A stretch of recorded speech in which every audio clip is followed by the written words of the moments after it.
रावण ने एक गलती करी थी, मां जानकी जी का हरण कर लिया था। आज तक रावण के पुतले को गांव गांव, शहर शहर, नगर नगर में जलाया जाता है। कौन से दिन? दशहरे के दिन।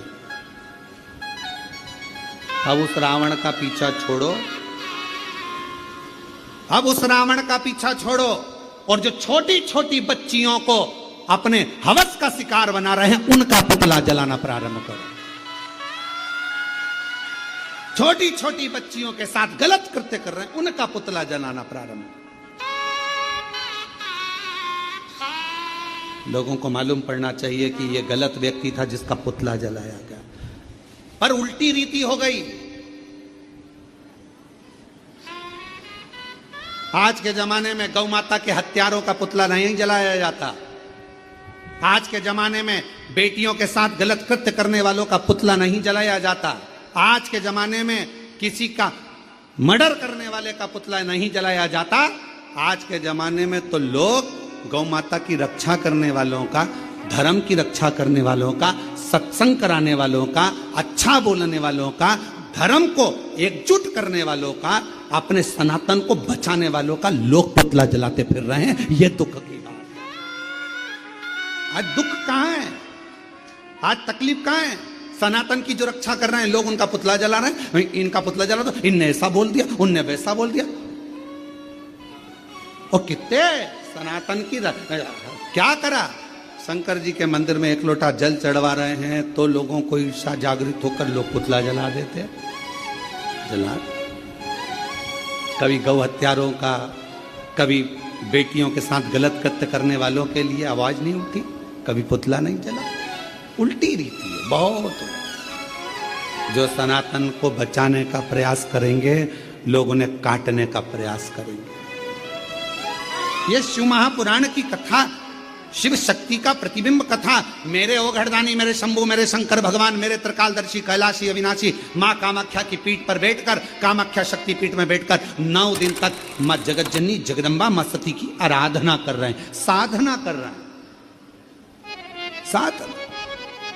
तो किसी ने कहा भगवान शंकर अपनी पत्नी की साधना कर रहे हैं। पत्नी की? अरे भाई,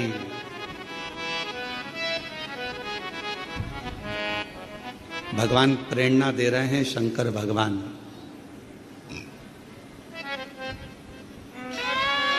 मोबाइल पर कितने ही फ्रेंड बना लो और कितने ही ग्रुप बना लो,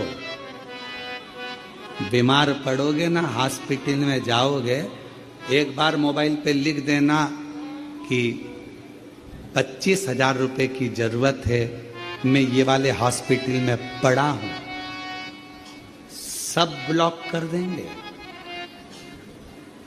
सब ग्रुप से गायब हो जाएंगे।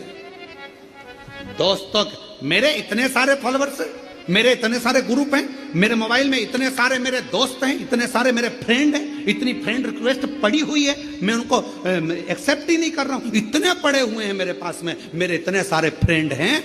ये मोबाइल के फ्रेंडों को एक बार आजमा कर देखना।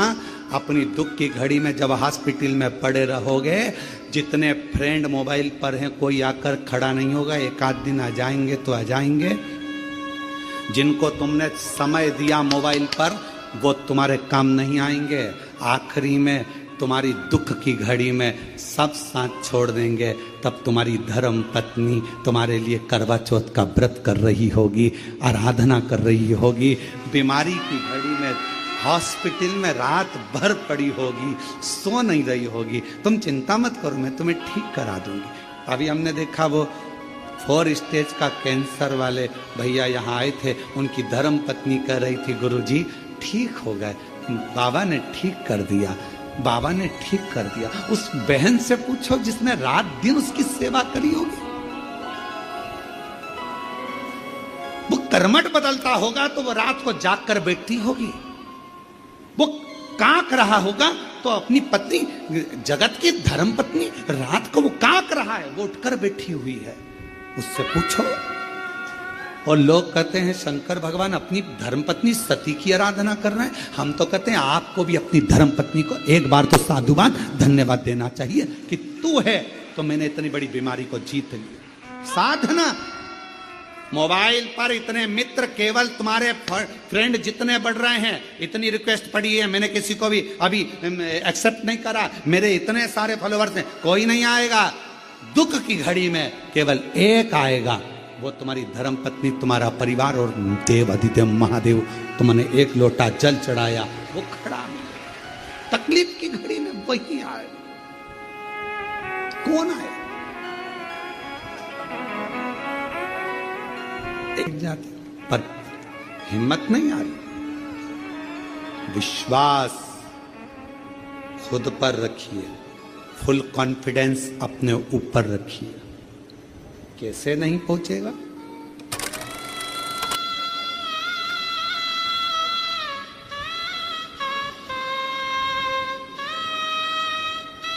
एक बहुत अच्छी बात है, एक कुएं में बहुत सारे मेंढक थे, बहुत सारे मेंढक। वो रोज प्रयास करते थे कुएं से बाहर निकलने का, पर निकल ही नहीं पाते थे। एक मेंढक ऊपर चढ़ता था, दूसरा नीचे से चिल्लाता था, अरे गिर जाएगा, नहीं पार हो पाएगा, उतर जा।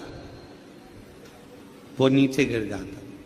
फिर कोई ऊपर चढ़ा तो फिर मेंढक चिल्लाया, अरे किसी के बस की नहीं है इतना ऊपर जाना, उतर जा। वो उतर जाता। कोई मेंढक कुएं से बाहर नहीं निकला। उसी में से एक मेंढक ऐसा था, वो रोज प्रयास करता, चढ़ते जाता, बहुत ऊपर पहुंच गया, बाहर निकल गया कुएं से बाहर। किसी ने मेंढक से पूछा, भाई तू इस कुएं से निकला कैसे? उसने कहा, मुझे सुनाई नहीं देता। मेंढक बोला, मुझे सुनाई नहीं देता। जब व्यक्ति उन्नति की सीढ़ी पर चढ़ रहा हो तो लोग टांग खींचने वाले कहेंगे, तेरे बस का नहीं है, तू कलेक्टर नहीं बन सकता, तू ये नहीं बन सकता, ऐसा नहीं बन सकता, तू निकलेगा ही नहीं, तेरे परसेंटेज घटेंगे। ये अपने को नीचे गिराने का प्रयास कर रहा है। और जब तुम उन्नति की सीढ़ी पर चढ़ो तो थोड़े बेरे हो जाओ, निकल कर बाहर हो जाओ, बढ़ जाओ, फिर निकलो। नवरात्रे का प्रारंभ मेरे शंकर भगवान ने किया है। फिर दूसरे नंबर पर मेरे भगवान नारायण ने स्वयं नवरात्रे का अनुष्ठान किया। कब? जिस समय पर एक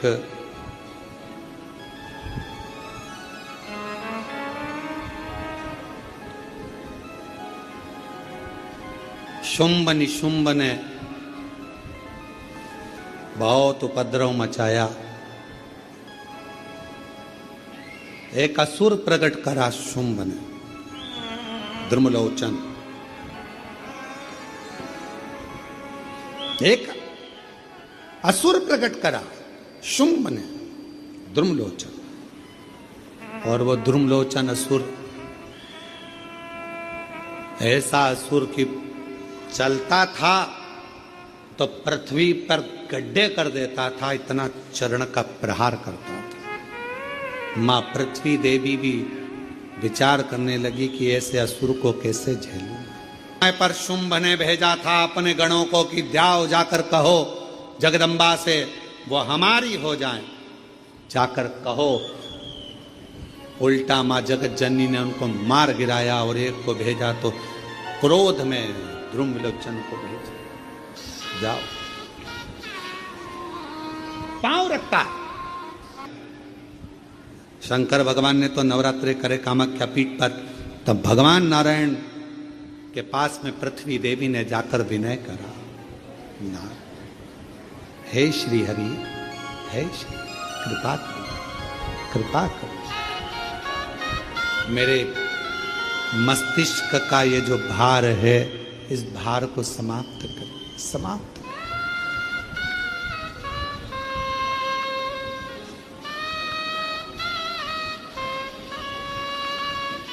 मेरे मस्तिष्क के भार को समाप्त करिए। भगवान नारायण ने पूछा पृथ्वी देवी से, क्या बात है, क्या हुआ? तो कहा कि ये धूम्रलोचन बड़ा परेशान कर रहा है, दब कर चलाता है, बहुत तकलीफ देता है, सब नष्ट कर दिया इसने सब। तब उसी समय पर भगवान नारायण ने कहा कि देवी ये बताओ कि इसको समाप्त कौन कर सकता है? तो इनको समाप्त तो केवल एक भगवान देवादिदेव महादेव की जो अर्धांगिनी है माँ आदिशक्ति दुर्गा भवानी माँ जगदम्बा ही इसको समाप्त कर सकती है, और कोई केवल वह जगतजननी जगदम्बा ही इसको मार सकती, और कोई नहीं। भगवान नारायण ने उसी समय पर तप करना प्रारंभ करा, तब साधना करना प्रारंभ करी, और भगवान विष्णु ने मां दुर्गा भवानी को प्रसन्न करने के लिए पुष्प से मां जगत जननी की आराधना करी, पुष्प से, कुमकुम से, हल्दी से, हर जो आराधना करी। और मां जगत जननी जगदम्बा अम्बा ने, परम्बा ने जैसे ही धूम्रलोचन को देखा, और धूम्रलोचन ने आकर कहा कि तुम्हें शुंभ ने बुलाया है, चलो अभी की अभी, और मां को क्रोध आ गया, और जो धूम्रलोचन किसी से नहीं मरता उसको मां जगत जननी ने मार।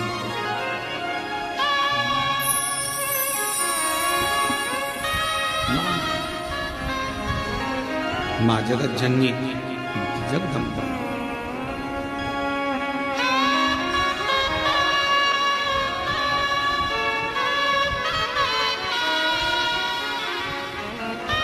मां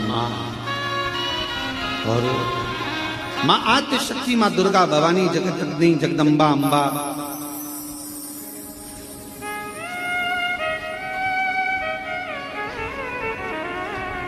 क्यों ना मेरी मां जगत जननी कृपा करे, और बेटा जो बुलाए मां को पवित्र कथा कर, शिव महापुराण की कथा वर्णन कर रहे।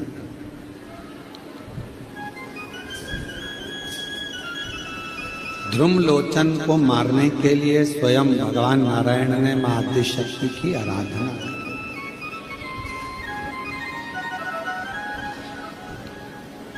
मां जगदम्बा की आराधना, मां जगत जननी की साधना स्वयं नारायण। कौन जिसको भगवान ना दिया?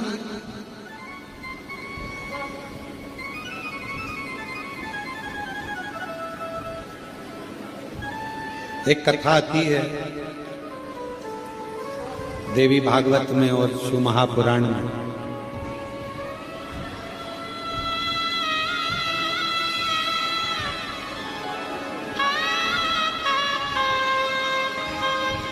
हिमालय राज्य की धर्म पत्नी मैना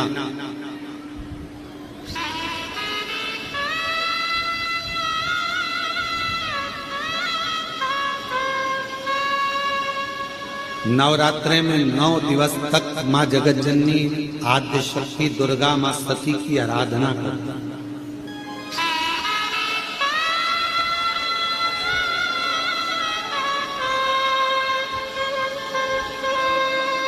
कहते हैं प्रथम ज्योति का जो वर्णन किया गया है वो मीनावती के, मां मीनावती ने जो भगवान मां आदिशक्ति मां सती मां जगत जननी जगदम्बा दुर्गा भवानी की जो आराधना करी, भीतर की ज्योति प्रकट करी, अंदर करी।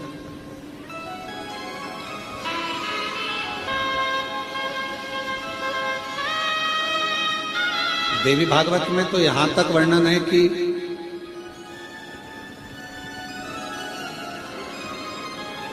शुक्ल पक्ष की अष्टमी के दिन से लेकर पूरे वर्ष तक मैनावती ने मां आदिशक्ति दुर्गा भवानी मां सती की आराधना करी, शुक्ल पक्ष की अष्टमी तक पूरे वर्ष। और जब 1 वर्ष तक आराधना मैनावती करती रही मां जगत जननी मां सती दुर्गा भवानी की, तो भी जब मां सती मां दुर्गा भवानी प्रकट नहीं हुई तो फिर आराधना वापिस शुक्ल पक्ष की अष्टमी पुनः वापिस। फिर मां सती मां दुर्गा भवानी स्वयं जगत जननी जगदम्बा अम्बा प्रकट।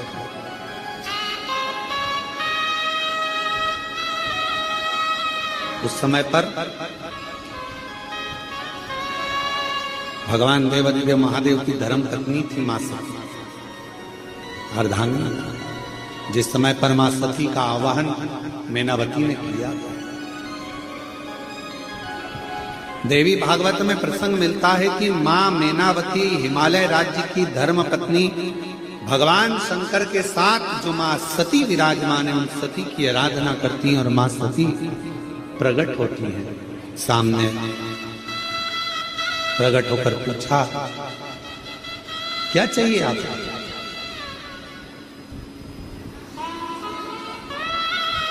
आपको क्या चाहिए? मैं आपको क्या दे सकती हूं, मांगो। मैनावती ने कहा कि बस एक निवेदन है आपसे, आप मेरी पुत्री बनी, आप मेरी बेटी बनी। मां सती ने शिव जी का स्मरण किया और कहा कि अगर मैं आपको वर दूं कि मेरे जैसी बेटी तुम्हारे घर में जन्म ले ले तो तुम उसे स्वीकार करो।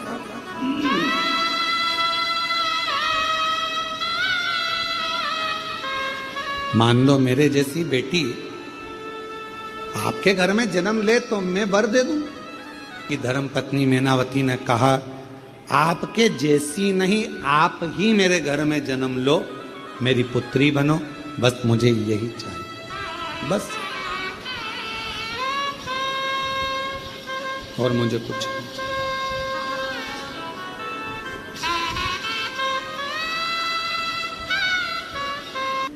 वर, मुझे वर दीजिए सती मां, आप मेरे घर में बेटी बनकर जन्म, बेटी बन।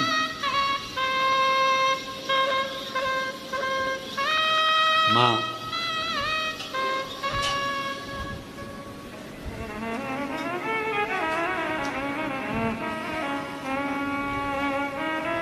हम मां ने तुरंत कहा कि अगर मेरे जैसी कोई बेटी मिल जाए, मेरे जैसी कोई पुत्री आ जाए तुम्हारे घर में तो बात ना ना ना ना, मुझे तो आप ही चाहिए। जरा विचार करिएगा इस संवाद पर, शिव महापुराण के इस चरित्र पर स्मरण करिएगा कि मां कैसी होती है, शिव कैसे होते हैं। भगवान शंकर को मां सती ने उस समय पर स्मरण किया और मां सती ने कहा, माता सती ने मैनावती से कहा कि मैं वचन तो दूंगी पर पहले मैं शिव की आज्ञा लूं। मुझे बेटी के रूप में पाना है तो कोई साधारण बात नहीं हो सकती। सती जी ने कहा, मुझे पहले शंकर जी से पूछना पड़ेगा, भोले बाबा से मुझे पूछना पड़ेगा, क्योंकि तुम्हारे घर में अगर बेटी के रूप में जन्म